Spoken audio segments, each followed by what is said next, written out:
السلام علیکم ورحمۃ اللہ وبرکاتہ۔ الحمد للہ رب العالمین والعاقبۃ للمتقین والصلاة والسلام علی سید الانبیاء والمرسلین اما بعد، قال اللہ تبارک وتعالی فی کلامہ المجید: اعوذ باللہ من الشیطان الرجیم، بسم اللہ الرحمن الرحیم۔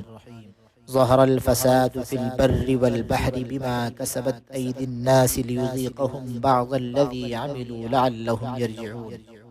وعن أبي الدرداء قال: قال رسول الله صلى الله عليه وسلم: إن الله تعالى يقول: أنا الله لا إله إلا أنا مالك الملوك وملك الملوك قلوب الملوك في يدي، وإن العباد إذا أطاعوني حولت قلوب ملوكهم عليهم بالرحمة والرأفة، وإن العباد إذا عصوني حولت قلوبهم بالسخطة والنقمة فساموهم سوء العذاب، فلا تشغلوا أنفسكم بالدعاء على الملوك ولكن اشغلوا أنفسكم بالذكر والتضرع كي أكفيكم ملوككم۔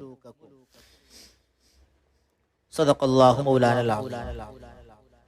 میرے محترم بزرگوں اور دوستوں، ابھی میں نے آپ حضرات کے سامنے جو حدیث مبارکہ پڑھی ہے اسی کا ترجمہ اور مختصر سا مطلب بیان کر کے انشاءاللہ اپنی بات ختم کر دوں گا۔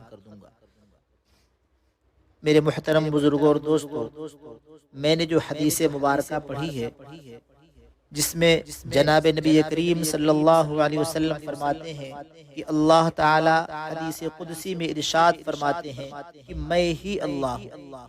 میری بات ذرا توجہ سے سنیے گا۔ ایک ہوتا ہے میں اللہ ہوں، جس میں کہیں نہ کہیں گنجائش باقی رہ جاتی ہے، جیسے کوئی کہے میں ڈاکٹر ہوں، میں انجینئر ہوں، میں شاعر ہوں۔ اس کا مطلب یہ ہوتا ہے کہ میرے علاوہ بھی ڈاکٹر اور شاعر کی گنجائش ہے۔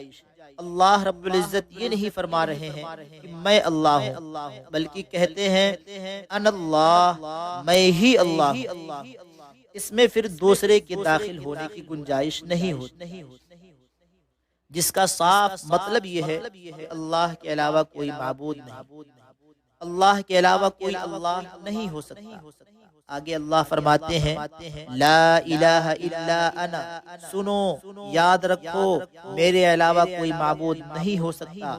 آگے اللہ تعالی ہمیں اور آپ کو سمجھاتے ہیں مالک الملوک، کہ میں بادشاہوں کا بادشاہ ہوں، وہ ملک الملوک، اور سارے حاکموں کا حاکم ہوں، وقلوب الملوک فی یدی، اور جتنے بادشاہ اور حاکم دنیا میں دکھلائی دیتے ہیں سب کا دل میرے ہاتھ یعنی میرے قبضے قدرت میں ہے۔ یہ کون کہہ رہا ہے؟ اللہ کہہ رہا ہے۔ آگے اللہ تعالی ارشاد فرماتے ہیں ان العباد اذا اطاعونی حولت قلوب ملوکہم علیہم بالرحمت والرأفت،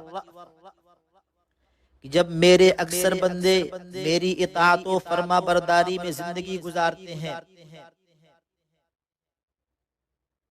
تو میں ان کے حق میں ظالم بادشاہوں کے دلوں کو رحمت و شفقت کی طرف پھیر دیتا ہوں، جو ان کے ساتھ نرمی کا، محبت کا اور شفقت کا برتاؤ کرتا ہے۔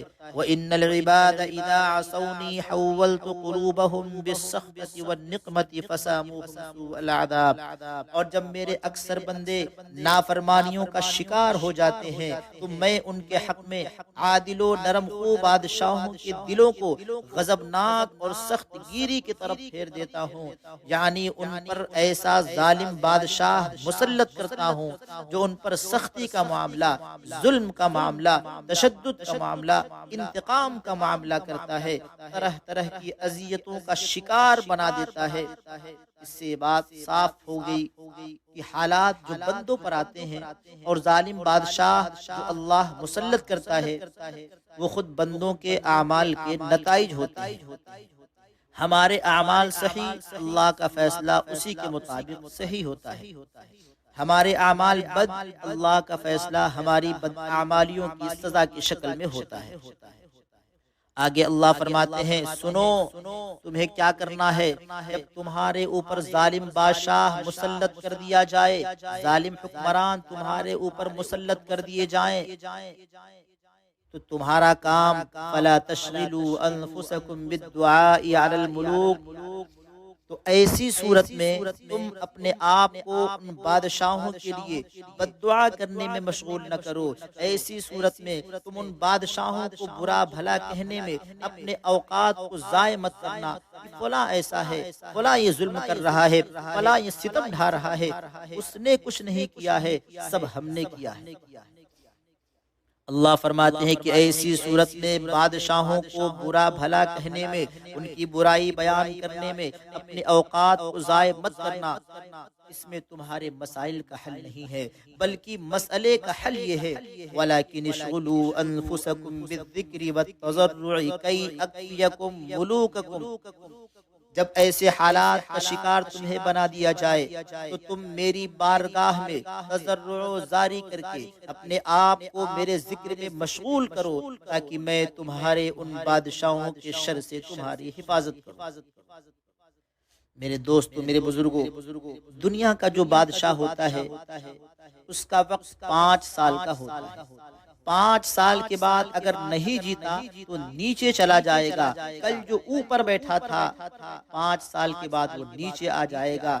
میرا اور آپ کا اللہ ایسا نہیں ہے، اس کو کسی نے بادشاہ بنایا نہیں ہے، وہ ہمیشہ سے ہے اور ہمیشہ رہے گا، اور ایسے ہی ہے جیسے شروع میں تھا۔ ایسا نہیں کہ اس وقت طاقت تھی، ابرہا کے 60,000 لشکر کو ابابیل کے ذریعے، چھوٹی چھوٹی کنکریوں کے ذریعے ہلاک کر دیا، آج وہ خدا کمزور ہو گیا ہے، نعوذ باللہ من ذالک۔ آیت الکرسی پڑھیے، تیسرے پارے میں اللہ ارشاد فرماتا ہے اللہ لا الہ الا هو الحی القیوم، اللہ وہ ہے جس کے علاوہ کوئی معبود نہیں، الحی وہ ہمیشہ سے زندہ ہے، القیوم وہ ہمیشہ سے قائم ہے، وہ پوری کائنات کو قائم رکھے ہوئے ہے، لا تأخذہ سنۃ ولا نوم، اللہ کو نہ نیند آتی ہے نہ اللہ کو اونگ آتی ہے۔ یہ تو انسانوں کی صفت ہے، یہ تو مخلوقات کی صفت ہے، ہمارا رب اس سے پاک ہے۔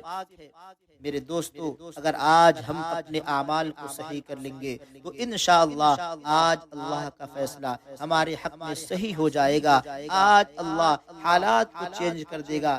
لیکن میرے دوستو، ہمیں اپنے آپ کو بدلنا ہوگا۔ اللہ قرآن کریم کے اندر ارشاد فرماتے ہیں ان اللہ لا یغیر ما بقوم حتی یغیروا ما بانفسہم، اللہ خود فرماتے ہیں کہ میں اس قوم کی حالت میں چینجنگ نہیں لاتا، تبدیلی نہیں لاتا جو قوم خود اپنے آپ کو بدلنے کی فکر نہ کرے۔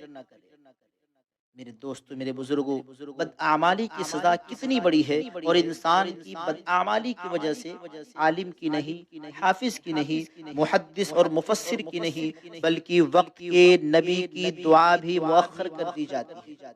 آج بہت سے لوگ تعجب میں پڑے ہوئے ہیں کہ ایک وقت وہ تھا کہ اللہ رب العزت نے ابرہا کے 60,000 لشکر کو ابابیل کے ذریعے، چھوٹی چھوٹی کنکریوں کے ذریعے ہلاک کر دیا۔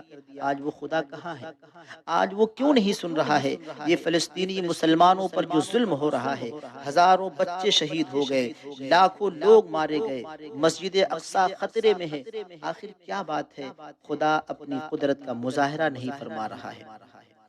آج لوگ یہ بھی کہہ رہے ہیں کہ پتہ نہیں مولوی لوگوں کی دعا میں اثر ہے بھی یا نہیں۔ اتنے مولوی مولانا لوگ دعا بھی کر رہے ہیں لیکن کچھ سنوائی نہیں ہو رہی ہے۔ لیکن میرے دوستو، میرے بزرگوں، جب آپ سروے کریں گے اور ریشیو نکالیں گے تو پتہ چلے گا کہ جتنے لوگ دعا کرنے والے نہیں ہیں اس سے کئی گنا لوگ بدعمالیوں کا شکار ہیں۔ میرے دوستو یاد رکھیے، ایک آدمی کی بدعمالی کی وجہ سے علماء کی نہیں، مفسرین اور محدثین کی نہیں، بلکہ وقت کے نبی کی دعا بھی مؤخر کر دی جاتی ہے۔ چنانچہ سیدنا موسیٰ علیہ السلام کا زمانہ ہے، حضرت موسیٰ علیہ السلام لوگوں سے خطاب کر رہے ہیں، لوگوں کو دین کی باتیں سمجھا رہے ہیں۔ ان کے زمانے میں قحط سالی پڑ گئی، سوکھا پڑ گیا، بارش کا ہونا بند ہو گیا۔ سارے لوگ پانی کے لیے ترسنے لگے، جانور بغیر پانی کے مرنے لگے، انسان بغیر پانی کے پریشان ہونے لگے۔ چنانچہ سیدنا موسیٰ علیہ السلام کے پاس لوگ آئے اور کہنے لگے، آپ تو وقت کے نبی ہیں، آپ اللہ سے دعا فرمائیے کہ اللہ بارش برسا دے، ہم لوگوں کی جان گھٹی جا رہی ہے۔ سیدنا موسیٰ علیہ السلام نے لوگوں کو جمع کیا، جیسے ہم اور آپ یہاں جمع ہیں، اور پھر سیدنا موسیٰ علیہ السلام نے بحیثیت نبی اللہ سے دعا کرنی شروع کر دی۔ اللہ کے نبی حضرت موسیٰ علیہ السلام دعا مانگ رہے ہیں لیکن بارش نہیں ہو رہی ہے۔ کچھ دیر کے بعد حضرت موسیٰ علیہ السلام پر اللہ کی طرف سے وحی آتی ہے کہ موسیٰ، بارش اس لیے نہیں ہو رہی ہے کہ اس مجلس میں ایک شخص ایسا ہے جو ہمیشہ سے گناہ کرتا چلا آ رہا ہے، جب تک وہ اس مجلس سے باہر نہیں جائے گا بارش نہیں ہوگی۔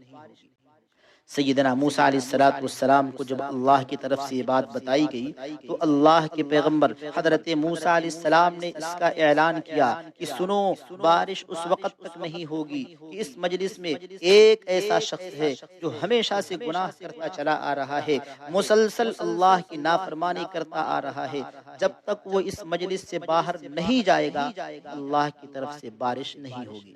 ابھی اس مجلس میں اعلان کیا جائے جو شرابی ہے وہ نکل جائے، کوئی نکلے گا؟ کوئی نہیں نکلے گا۔ جب موسیٰ علیہ السلام نے اعلان کیا، کچھ دیر اعلان کے گزرنے کے بعد بارش ہونے لگی۔ کوئی آدمی مجلس سے نکلا بھی نہیں اور بارش موسلادھار ہونے لگی اور بارش سے سیرابی ہو گئی۔ حضرت موسیٰ علیہ السلام نے اللہ تعالیٰ سے پوچھا، پروردگار، آپ نے تو یہ کہا تھا کہ ایک نافرمان اس مجلس میں ایسا ہے جب تک وہ نکلے گا نہیں بارش نہیں ہوگی۔ میرے اللہ، کوئی آدمی اس مجلس سے نکلا بھی نہیں اور بارش بھی آپ نے برسا دیا، بات سمجھ میں نہیں آ رہی ہے۔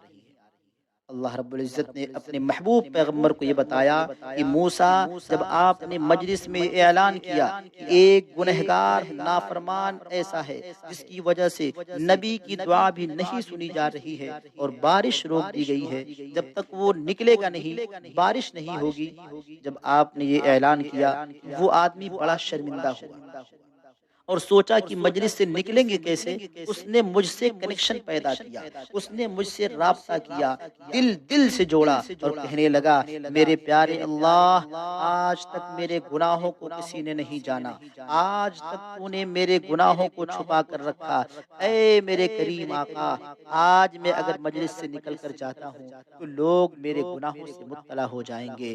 اس سے آسان راستہ میرے پاس یہ ہے کہ میرے پروردگار، میں ماضی کے سارے گناہوں سے توبہ کرتا ہوں اور آئندہ اپنے آپ کو پاک رکھنے کا ارادہ کرتا ہوں۔ اے میرے کریم آقا، میری آبرو بچا لیجئے اور بارش برسا دیجئے۔ اے موسیٰ، جب اس نے کنیکشن مجھ سے جوڑا اور گناہوں سے توبہ کیا، نافرمانیوں سے باز آنے کا وعدہ کیا، تو میں تو غفور الرحیم ہوں، میں تو ارحم الراحمین ہوں، میں نے بارش برسا دیا۔ میرے دوستو، میرے بزرگوں، آپ اندازہ لگائیے، جب ایک نافرمان کی وجہ سے بارش رک سکتی ہے تو یہاں تو ہر آدمی گناہوں میں ڈوبا ہوا ہے، ہر آدمی گناہوں میں ڈوبا ہوا ہے۔ میرے دوستو، میرے بزرگوں، آج آپ حضرات یہ طے کیجئے کہ ہم اپنے حالات کو بدلیں گے، نافرمانیوں سے بچیں گے، ہم نے جو ماضی میں گناہ کیے ہیں اس سے توبہ کریں گے۔ میرے دوستو، میرے بزرگوں، اللہ مجھے بھی آپ کو بھی کہنے سننے سے زیادہ عمل صالح کرنے کی توفیق عطا فرمائے۔ وما علینا الا البلاغ۔